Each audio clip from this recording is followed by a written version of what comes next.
ഹരേ കൃഷ്ണ. ഭഗവാൻ ആയിരുന്നിട്ട് പോലും ഭഗവാൻ ശ്രീകൃഷ്ണൻ കേൾക്കാത്ത ഒരു മോശപ്പേരില്ല. അതായത് കള്ളൻ, കപടത്തരം കാണിക്കുന്നവൻ, പലായനം ചെയ്യുന്നവൻ, സ്ത്രീലമ്പടൻ.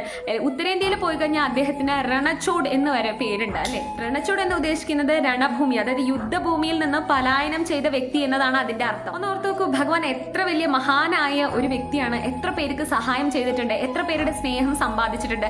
എന്നിട്ട് പോലും ഭഗവാനെ ഇത്രയും അധികം മോശപ്പേരുകൾ കേൾക്കേണ്ട അവസ്ഥയാണ് വരുന്നത്. ഇതുകൊണ്ട് തന്നെ ഭഗവാൻ ശ്രീകൃഷ്ണന്റെ അവതാരം നമ്മെ പഠിപ്പിക്കുന്ന ഏറ്റവും വലിയ കാര്യം എന്തെന്ന് വെച്ചാൽ, നമ്മളെ വിമർശിക്കാനും നമ്മളെ കുറ്റപ്പെടുത്താനും നമ്മളെ അപമാനിക്കാനും നമ്മുടെ ജീവിതത്തിൽ നമ്മുടെ ചുറ്റും നമ്മുടെ പുറകെയും മുന്നിലും ഒക്കെയായി ഒരുപാടധികം ആൾക്കാരുണ്ടാവും. പക്ഷെ അവരെ ഒന്നും കണ്ട് നമ്മുടെ ഉള്ളിലുള്ള നല്ല ഗുണങ്ങളെ അല്ലെങ്കിൽ നന്മകളെ നമ്മൾ നശിപ്പിച്ച് കളയരുത് എന്നതാണ് ഭഗവാന്റെ അവതാരം കൊണ്ട് തന്നെ ഭഗവാൻ നമുക്ക് പറഞ്ഞു തരുന്ന വലിയൊരു കാര്യം.